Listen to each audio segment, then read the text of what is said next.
Hey, what's up, everybody? BDF 44 coming at you with another video. All right, so today I am trying to make this place less habitable. Of course, everybody who's following me knows I got to get the hell out of here within the next 10 days total. I think it's like 10 days from now, 21st or something like that. So it's one of those situations where, if anything, I'm just trying to make everything as easy as possible to grab. If for some reason the sheriff's knock on the door early or something happens like that, I want to be able to go to different spots really quickly and say, okay, there's a bag down there, there's bags down there, easy to just snatch and go. So that's really where my head is. I got stuff down here that I really didn't have time to figure out what I want to do with. Stuff that's kind of important, like CDs, old music that I don't really want to throw away, but CDs, you know what I mean? Who has a CD player? So it's like I'm committed to letting it go, but I'd rather keep it. So it's kind of just going to be that kind of thing. Threw away a bunch of silverware I've had my entire life, 38 years plus. Some of them silverware that I had was carried over from then, and so it was like I almost cracked up in myself. I was laughing because I'm like, man, you never bought yourself any silverware the entire time you were growing. Never ever purchased a single bit of silverware. I just kept using the same stuff I always used. And the funny thing is, I had like so much silverware that was never touched, and I just kept grabbing the same spoons in the same plates in the same bowls. It's like I got so much stuff that it never got used because I'm the type of person who only wants to use the ones I like. So it's just really ironic how that goes. I got plates and all kinds of stuff, glasses and things like that just don't get touched. So it's like this was necessary. However, by hook or crook, me throwing away a lot of this stuff that I threw away today, I'm telling you, that stuff should have been thrown away 25 years ago. Some of the stuff I threw away today, I kid you not even an exaggeration. So yeah, that's what's going on. I got stuff in here that I don't use, like a crock pot, but the problem is I've never used OfferUp, so I think maybe my prices are too high, or I'm not promoting better or whatever. So I just got to go back into that OfferUp and see what I can do, check and see if anybody's hit me up for any of my stuff, maybe bring the prices down or something. But it looks like a lot of this stuff I ain't gonna have time to sell it. That's just what it comes down to. I'm gonna have to just let it go, Job style. So I guess what I'm looking for is the peace with that, having peace with that, and making sure that I prioritize what it is that absolutely can't be let go of. I got stuff on my computer I'd rather keep, but it's like, can I keep my computer? does it even work properly? Because it did have a hard drive issue. So it's like some of this stuff is just like, I've been in this house for 8 years without even looking at this stuff, and now that it's time to go, I don't want to let it go. I just don't know if that really makes any sense at all. So with that being said, I'm just open to kind of letting the Lord let me let go of certain things. But there are a lot of things in here, to be honest with you, that I'm obviously not prepared to let go of. And so that's what the 60 days would have been most beneficial for, is just having time to do that. But I know me. You give me 60 days, I'm gonna probably use 45 of them days feeling comfortable. And so probably end up squeezing it to the last 10 days any damn ways. And that's ultimately why I know the Lord knows what he's doing when he does this way. So that's what it is, man. It's a Sunday, so none of the links and all that stuff that I've been going for, they're not open on weekends. Even though people will be homeless on weekends, getting evicted weekends, but it is what it is. I think just the overall thing is acceptance. There are certain things in here that I just have to let go of forever, that I have no intention of letting go of. I may not be able to lay my head down. I don't know what my address is going to be. All these different things are just conditionings and realities that I'm just looking forward to the Lord kind of providing me some grace in either dealing with or just making something happen that doesn't happen like this. But it looks like a lot of stuff is just going to be gone, man. But I welcome the opportunity to change something happen. I welcome the opportunity of an apartment popping up, something just coming out of nowhere. Maybe somebody letting me have enough money to store my stuff if they're going to let me borrow any funds. But right now, I just didn't leave myself a leg to stand on in that regard. Or rather, the hedgies didn't, by doing all types of stuff with the stock, making it so that I don't have anything right now. But, I think all in all, I woke up this morning a bit more intent on addressing these issues rather than I was yesterday, when I was a little more kind of in my prayer bag and not really able to do necessarily much, but kind of comfort myself. I think on this day, because I'd spoken to my boy T about planning, he kind of put it in my heart certain things that needed to be done in terms of planning. So I had a plan for the silverware, plan for the bag, just little stuff like that came from the suggestion he provided. So shout out to my boy T as always. Couldn't get through none of these problems I've gone through without him. Couldn't have did it. So yeah, that's the truth, man. I'm just trying to do what I can to make the day as thorough as possible. Looking forward to the Bible study that I have with my family today. It's really been the push necessary to make me feel at peace with turning to God fully. I think that's really where it comes from. Just having that every weekend, hearing their testimony, hearing my uncles read the Word of God.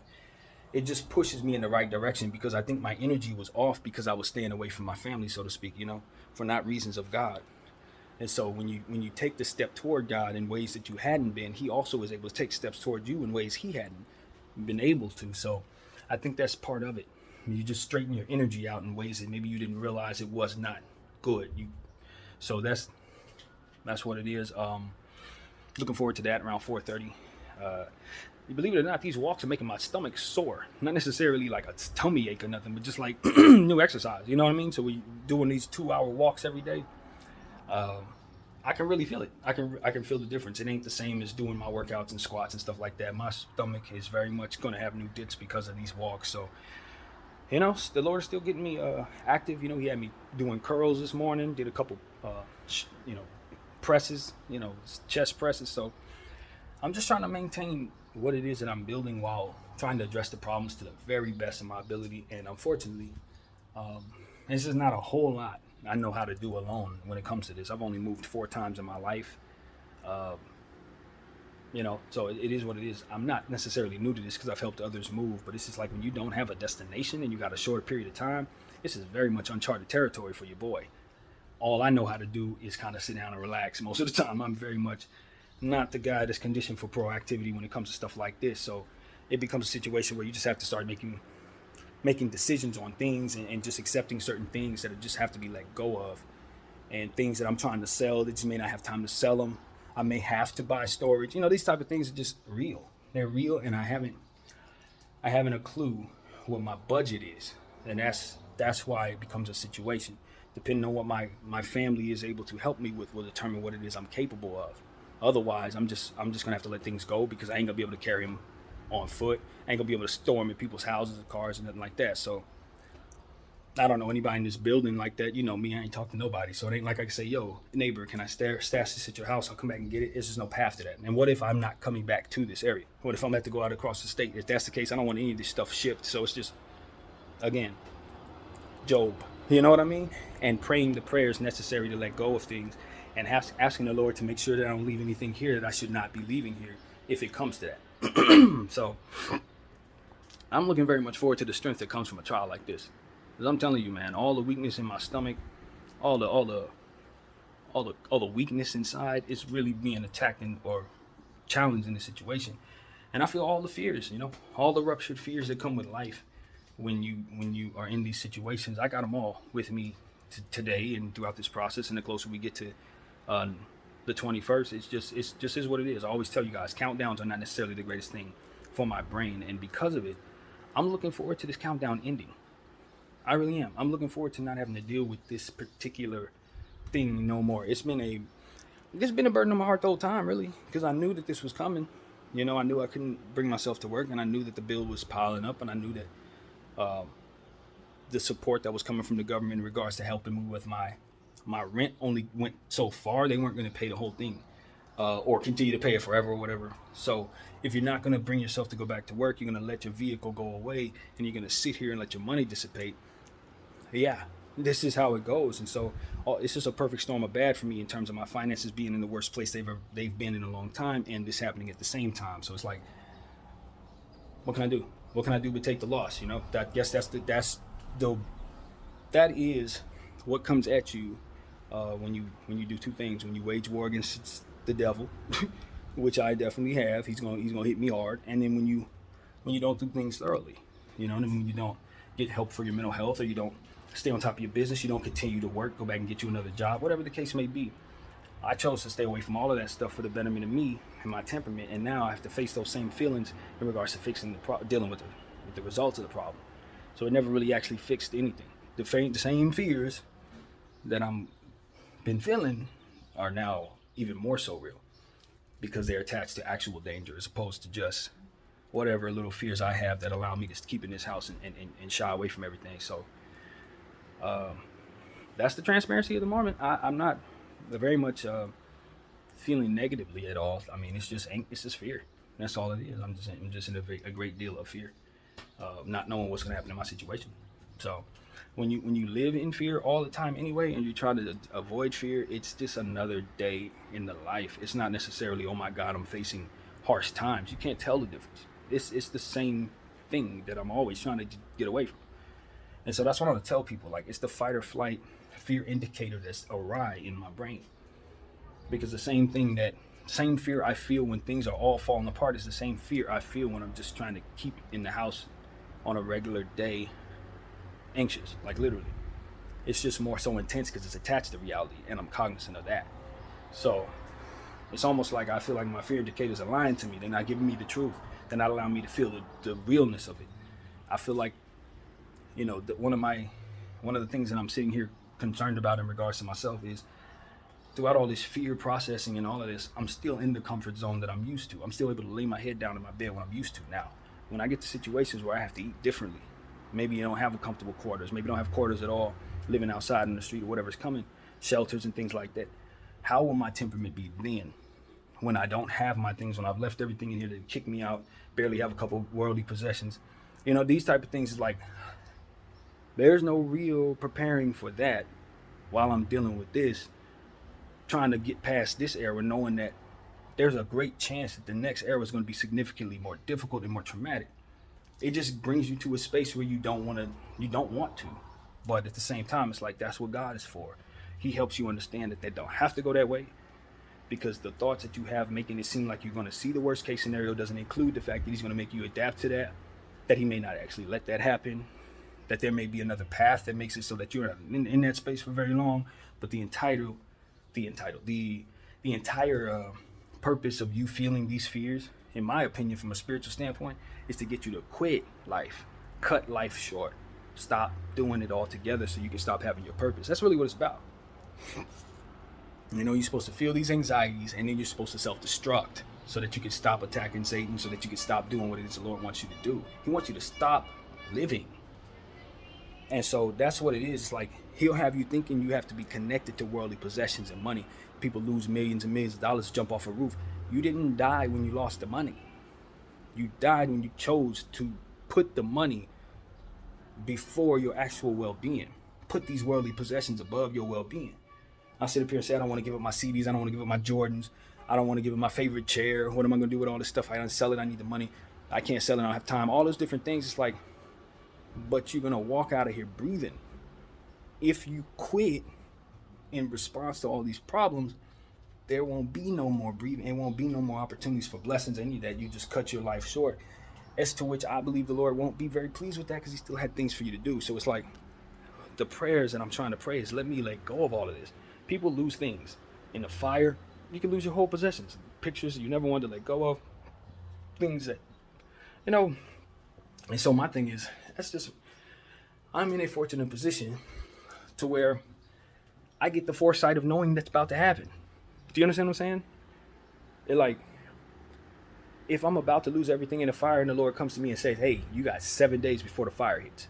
That's the position I'm in. So it's like, if you look at it like that, you can still praise the Lord. If you look at it like that, you can say, well, at least I can try to make arrangements before I lose everything. At least I can try to sell stuff before.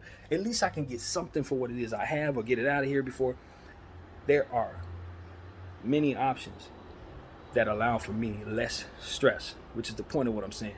There are circumstances that would provide me more stress if for some reason it was even less notice, or if for some reason it was a fire, or if for some reason somebody came in here and stole everything, cleaned everything out. It's like, you don't have the grace that my situation would allow. So the temperament attached to the understanding that this ain't the worst case scenario is something I'm praying to receive in this process. They're like, yo, it ain't as bad as it's gonna get, so relax.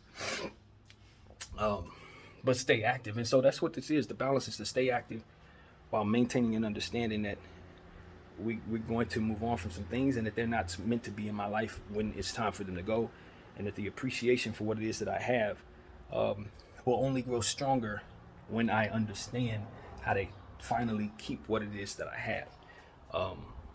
And upgrade everything that should have been let go of a long time ago. And that's another thing. My computer, as much as I like having a computer, I haven't really had a computer because that computer is about 20 years old. You know, like literally, some of this stuff, I just am not an upgrading person. My microwave and all that stuff ain't been upgraded since, that's my aunt's microwave, I believe. I don't know when she bought that thing. So it's like, stuff like that. It's like, man, if I got any sense at all, I would allow the Lord to do whatever he's going to do while staying as absolutely close to him. And when these worldly possessions are behind me, or when circumstances change, trust that he will give me the work ethic and the help needed to just pull myself out of it. You know, I was having a conversation with my friend B about what my options are in regards to what I can do. And, you know, I was thinking about maybe driving Uber. You know what I mean? If I can't have nowhere to stay, just drive Uber and just try to sleep where I can, and then just pick right back up and keep driving. You know what I mean? Build my money that way. That's one way to live when you're homeless, honestly. One way to live when you're homeless. You know, you can definitely check into a hotel for showering purposes, maybe get you a real nice sleep here and there. But after that, you're in the car riding around at the hours you want to do it, and then eat when you can, work out, go to the gym if you can, and just keep that process. Me personally, I don't think that's good for the body. I don't think that's good for the mind, and I definitely don't think I drive very well after not being in the car for 2 years. But when you start thinking about how very few options I actually have, it just is what it is. This is what happens when you wage war against the hedgies, and you know, you don't necessarily keep income rolling in. They do what they do, and your money's gone. So as far as I can tell, that's the reality of my circumstance. I found myself, you know, involved as an ape, and it eats away at your money until it squeezes. That's all it is. They're going to try to run the company into the ground with you in it. Like, that's what it is. It is the very essence of what evil's all about. So that's what I wage my war against in my voice. When I speak this way, it's what I wage my wage war against with my money. When I buy those shares and sit here in these humble spaces without upgrading anything so that I can keep those shares in place. And that's what happens when I lose my apartment, when the process goes left and my mental health couldn't handle it. That's what happened. It's exactly what happened to BDF 44, if you want to know. So, yeah, man, I am ready to embrace the realities of my circumstance while appreciating what I have left. My body, like I said, I'm sore right now. I would love to lay down, sleep for another couple hours, but it's just not, that's not the conditioning I can allow myself to feel on a beautiful Sunday. I got to react to the presence of what the Lord has put in my way. And to a point, I feel like he's doing that. I feel like he's letting me meet the moment with a good level of interest in handling the business in hand. So right now I'm trying to figure out how much of this stuff I really want to keep, as far as pans and stuff like that, stuff that I've been using every day that's always in the same space for 8 years. It's like, how much of this stuff do I really need in my next destination, and what the heck is my next destination? And it's very difficult to move out of a place when you literally don't know where you're going. I don't know where I'm going. So that's when it becomes a situation where it's like, all right, moving it to what? out the door? If that's the case, I just throw it on the dumpster. I don't need any of that stuff if it's just going to be sitting outside anyway, without me actually having a destination for it. So it's just the breakaway energy that I'm waiting for now. It's like, okay, I got a bunch of stuff. Cool. None of it really should be actually in my possession. None of it. Why? Because all of it should have been upgraded. So you got to ask yourself a question.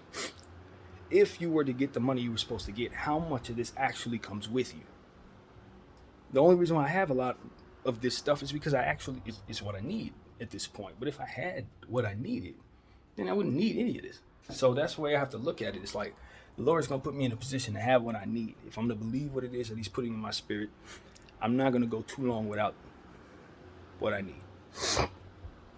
I'm not going to go too long without what I need in regards to getting me back on my feet. Now, too long could mean whatever. But the point is, he's putting that in my heart right now to tell all of you guys in regards to the comfort of my own spirit, that I'm probably not going to be in the spaces I'm most fearful of for very long at all.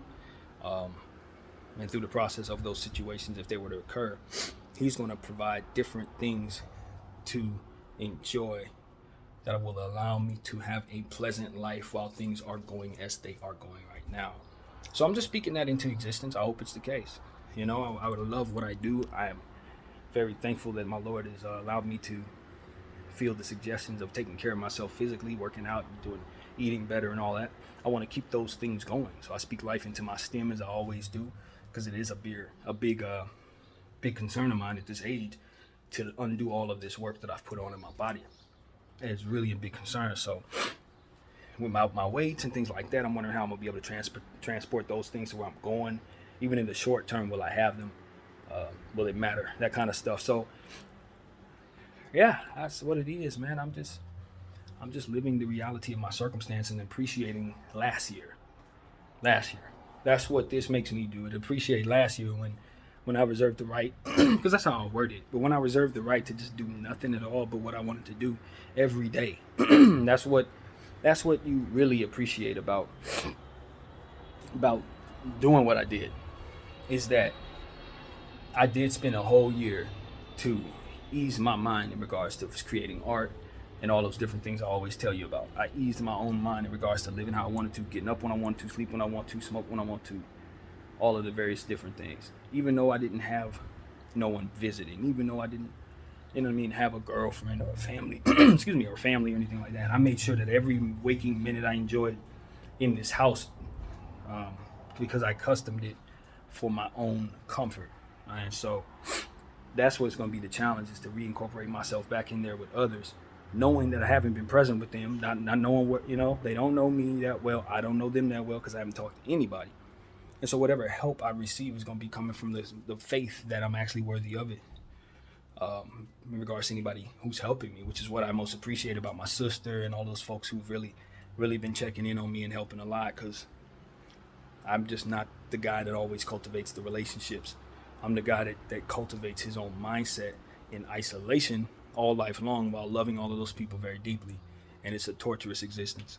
It really is. But at the same time, like I said, God has given me a bunch of stuff to enjoy in my life, and to be fruitful in. And then from there, he's given me this voice to display what it is that I've always kept from people, which is my real heart and what it is I really believe in, which is pretty much a lot of what it is that they believe in, God and the ability to overcome with him. So I hope that for those who didn't get a chance to know me in life, they get to know me through this camera and see how I handle these problems and circumstances that either I created or just kind of found myself in out of sheer bad luck. So my faith is high, my acceptance level, my strength is growing stronger. I feel like the prayers that I'm praying into these therapy sessions every day are carrying me forward to be more productive than otherwise would have been, more proactive, more all of this. And I think for me, it's just the weakness of being comfortable and requiring it, so to speak. Like, I need my comfort, I need my bed. It's that type of thing that is going to have to be worked through. And at 38 years of age, I just got to be up for it. And that's all there's to it. So that's what it is, man. The childish nature coming back to fight me and bite me in the backside when I need it not to the most. And I need a miracle. I really would like for the Lord to finally make this MOAS thing happen, man. That would be really, really what I need right now. And I know that that's obviously something that we're not counting on anymore, but it would be the best case scenario for my situation if we could just finally have what it is we're waiting for happen this week. And then from there, obviously I would have the funds to at least be able to put myself in comfortable situations, get the storage and all that necessary, maybe even buy myself all of the stuff that I'm ultimately needing to upgrade. I don't know that I deserve that. You know what I'm saying? I'm not going to sit up here and say I'm deserving of having my life change overnight when there are people out there who are going to go without.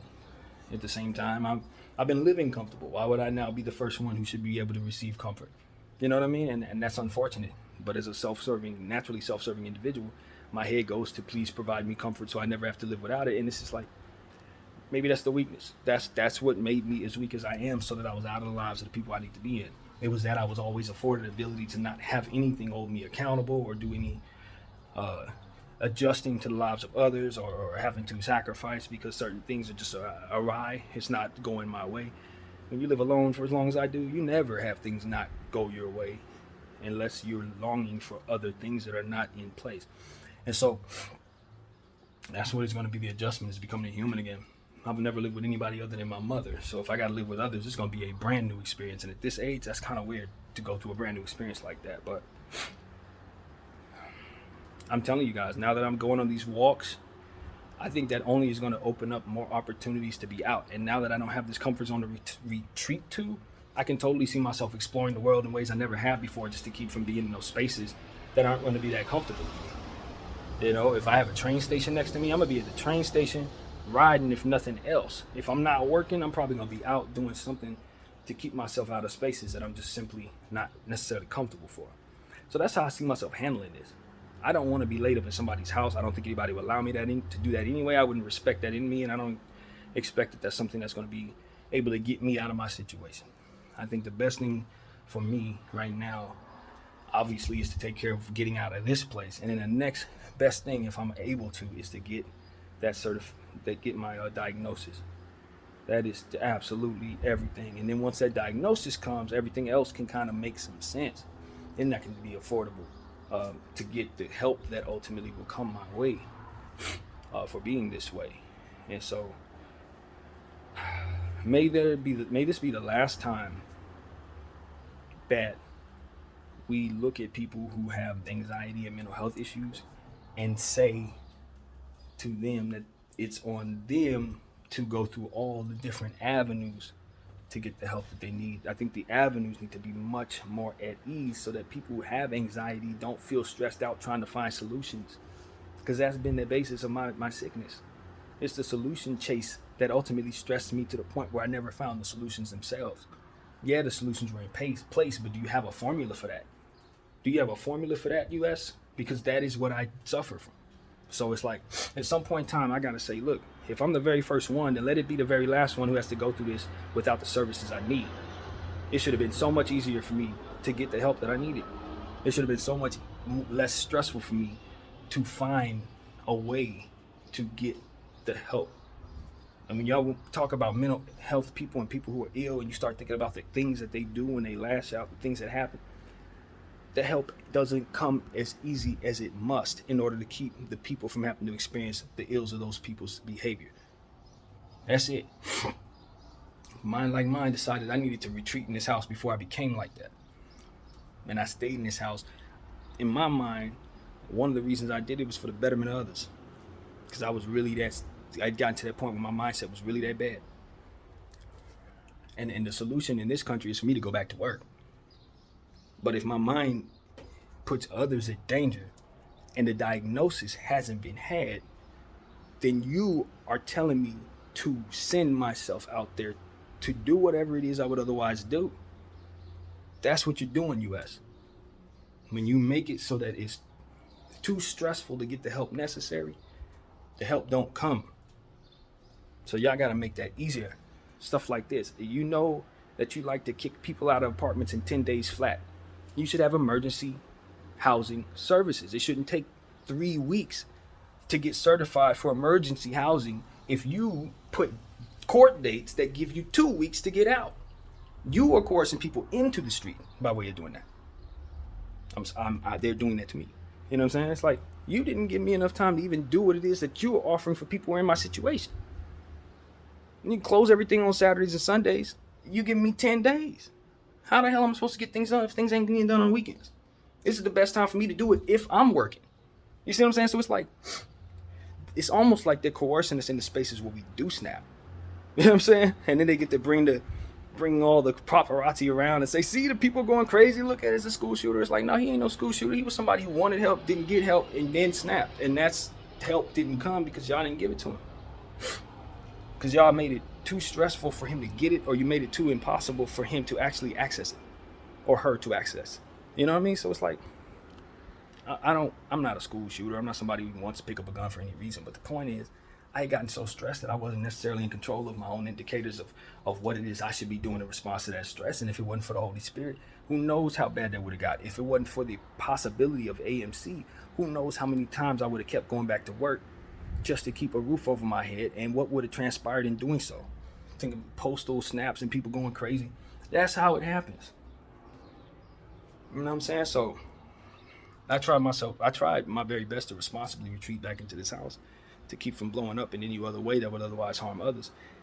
I think I did that. I'm definitely able to do that. But the help, you know what I mean? It just wasn't there. And so I think they assume that people are going to have people in their lives. I think that's what it is. Like, okay, he's crazy. Okay, he got a mom or a dad or a cousin or something. Nah, some of us aren't by ourselves. What about the guy who don't have nobody and he's crazy and he needs, it's like, do you have services for that, or it's only if they're LGBTQ? That's the only time you have services for that, when they fit the agenda that you want to pour your money into and exploit. At this point, it's just like, yo, I said what I said last night in regard to leadership, just in the spur of the moment, letting the Lord speak through me. But I'm going to tell you the same thing from within my own thoughts too. Leadership is trash, and this is one of the reasons why. Because they prioritize bullcrap and propaganda machine marketing nonsense over what genuinely will help make the world a safer place. We talked about this crap with the exchange of Brittany Griner for the Merchant of Death. I wanted Brittany Griner back, but there's no way in hell I'm about to give them a war hero to get back a basketball player. Only in this era would they do that. Not to say that her life isn't important or that she shouldn't be saved, because obviously she should, but you definitely don't negotiate with terrorists, and you definitely don't send a terrorist back to a wartime situation. Let's just be honest, you don't do that. You have to be prioritizing other stuff that doesn't make any damn sense in order for that to be the case. And that's exactly what this was. They prioritized the LGBTQ and Brittany Griner's connection to that community and said, yo, we got to get her out of there because they got the money and they're in control, which they obviously are. If you can't tell. So it's like, look, I'm not mad at people rising to get the power to do what it is they do. But if their hearts are not intent on making everybody inclusively okay, then they're bad leadership. Bad leadership. I'm happy y'all got billions. I'm happy you found a way out of the circumstance. I remember when I speak to the LGBTQ community, I remember the young man that was beaten to death back in the 90s that started all of this. I remember when it happened. I remember. It was the 90s. It was a young man. I don't remember his name. He was only like 20 years old. He got beat, lost his life. And then from there, the agenda to change the way we view them and to actually see rainbows and things of that nature came about. Since then, they done made a lot of money. That's what this tells me. LGBTQ came up in massive, massive whale-like ways, and now they control a lot of what it is that we see. They make sure that the services are in place for them because they've been disenfranchised, and they're following the women's rights movement, the black civil rights movement. They're taking that formula and they're applying it to themselves. But the problem is they're not including everybody. When they do this, they leave women on the wayside because they want to be able to let trans people into bathrooms. They let, guys like myself, whatever my circumstance is, we can't get the help and services we need because they're only exclusive to them. It's like, I'm happy you got I'm happy that you got your strength and your power, but you're not being fair with the power at this point. You just become another version of the supremacy in place. And this is why I always tell people, like, yo, if you're in my community, stop mimicking supremacy. Because it's the same model. You're just going to be the ones doing it. It's still going to be people getting disenfranchised all over the place. So that's really what it is. You're seeing their supremacy rise, and it's mimicking the supremacy that didn't have all of us in mind. And it's funny because LGBTQ is supposed to be about love and inclusivity and making sure everybody is feeling right. But they've gotten to a point where, that's not what's in the room now. What's in the room is the self-serving, selfish. I'm kind of on some other stuff, so I kind of want to get close to the kids, and I can use the guise of it being us. Nah, you ain't gonna fool me with that one. You're not gonna shun me with that one, and you're not gonna tell me that because you are pouring a lot of marketing dollars and trying to make this true, that this isn't a ride. Look, when you put anything in regards to a child, when you try to put a relationship into energy in the presence of a child, they're gonna have to try to understand what it is they're looking at. It may be fine if they grow up in that life, in that household, but kids can be cruel. When you get them in groups and then have them discussing things, it becomes a situation where they discern what it is in their own rights, and their own demons start coming into play. It's true. And so you got to be careful what you promote to children in whatever forms you do, whether it be loving, war, anything, because they're going to take their little minds and they're going to cultivate themselves within it. Their agenda, it seems to me, is to catch them so that they won't be cruel to LGBTQ community people. You got to get the kids early so that they'll learn to love, so that they won't go out beating people, right? So they don't go out there hurting people. It's an agenda in place to teach people not to hurt people. I get it. But what you end up doing is getting hurt on the back end, because now you got people mad at you for this, and they still gonna want to strike you for that.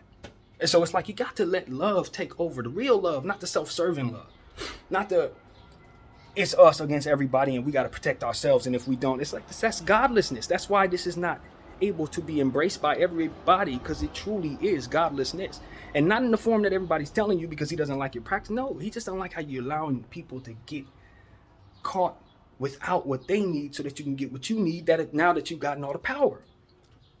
No, it doesn't shine a bright light on your people. It don't shine a loving light on people. It don't make us want to accept you anymore, any less. You know what I'm saying? It just makes people look at you and say, it's just another supremacy, man. Can't get around them. Can't get around them. You know what I'm saying? Let me put on a rainbow hat so I can be acceptable. Maybe I'll get a job. Like, that's what it becomes. Like, it's another supremacy, yo.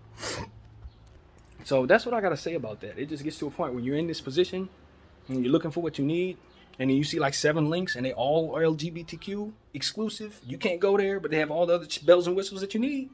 It's like, bro, I'm not LGBTQ. I'm just not. Sorry. God didn't give me the gene. It's not there. I like women, real ones, that born that way. And it's just is what it is. It's not even a preference. It's a gene. And so it's like, am I being punished for that? No different than Homeboy was being punished for his when he got beaten. You know what I'm saying? I don't know. Where's this end? Where's it begin? How am I supposed to see this? You know what I'm saying? And look, it's not going to make me hate nobody. It ain't going to make me want to see somebody getting beat up. This ain't going to make me want to see power be taken from people's, or no, man.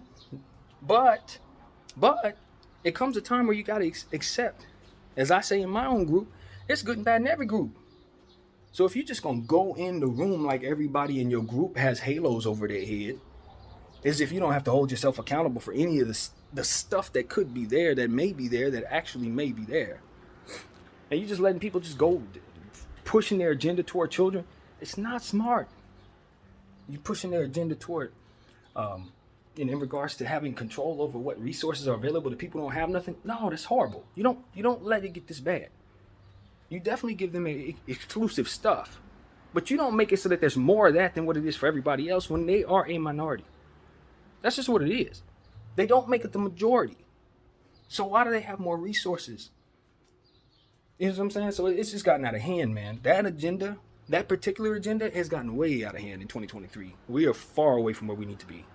And it's the leadership. It's the leadership. At the end of the day, they care about things that are fluff and short-term in nature. They don't think 20 years ahead. They ain't thinking 5 years ahead. That's what I see. These people are thinking 5 minutes ahead because everything's instant grits to them, and that's how they're making money.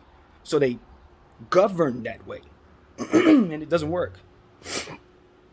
They govern that way, and it doesn't work. So that's what the Holy Spirit put in my mind last night as I was thinking about leadership, and He allowed me to expound upon it a little bit. I don't see what we need out here to really make it, as it pertains to just regular people like myself. The stuff that we need, we got to leave our homes just to get what we need. We got to leave our areas just to get what we need. You know what I mean? Because the agenda is so strong in the state. So that's what I got to say, man. I'm a bit frustrated. I'm not saying anything other than that. I don't want people to lose what they have. I just want to be able to get what I need to. You know what I mean? And I didn't see no Asian group for help, Spanish group for help, black people group for help. I didn't see none of that.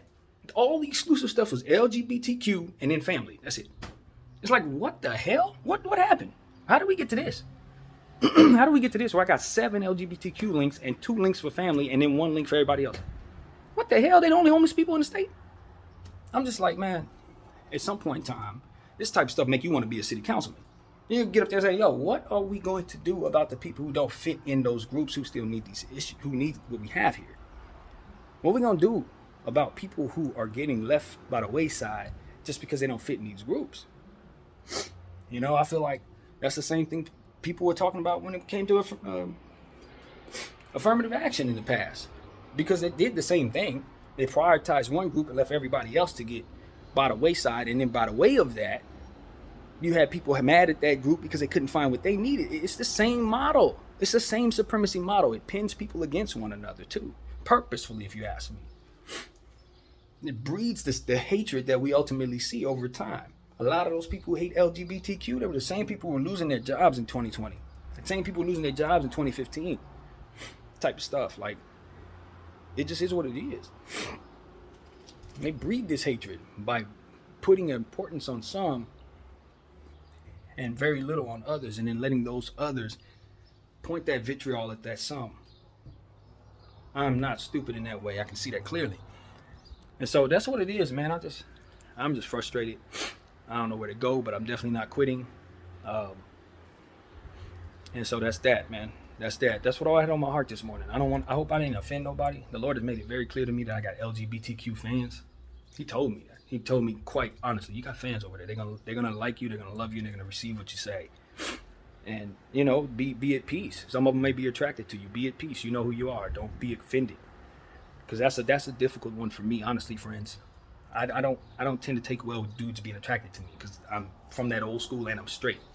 But at the same time, it's like it's a positive thing to respect people's space while admiring what the Lord created in them. But I just like my manhood respected by people who may not see me the way that I see myself. It's like, yo, respect me, please. I like women to be attracted to me. If you're a man and you're attracted to me, respect, bro, but please don't flirt with me. I can say that, you know what I mean? And be okay with that. I'm not threatening you. I'm not telling you I'm going to punch you. That's not my spirit. I don't attack people for being in my presence. That's just not how I roll. But I'm telling everybody right now how I roll, and what I respect most. And I respect yours too. If I'm attracted to a woman, I'm not coming up to her saying, yo, I'm entitled to her time and her space. What's up? Nah, maybe she's offended by that just as I'm offended by a man getting to me. So it's like I'm sensitive to that, and I respect people's space just the same. And so that's what I want everybody to do. Respect each other's space, respect mine. That's how I feel about that. So, it is what it is, man. I got good energy for people. With that being said, I want to see you continue to get what you have. I don't want any of those links to disappear. I just want more of them to pop up for people who aren't in your community. Keep those 7 and give us 7 more. That's my thing. Ain't got to erase nothing. Just make more. Put some money into stuff that don't relate to you. Since you got all the money, help us too. That's what we're looking for from whoever is going to be supreme. That's what the best supreme group is going to do. They're going to make sure that everything that comes to them comes to you. And if you're not doing that, you're not doing it right. You're not a real leader. You can get all the money, get all the power, and you're just a bad person in power and money. And we've seen that a million times. Do better. BDF 44. I thank you all for watching.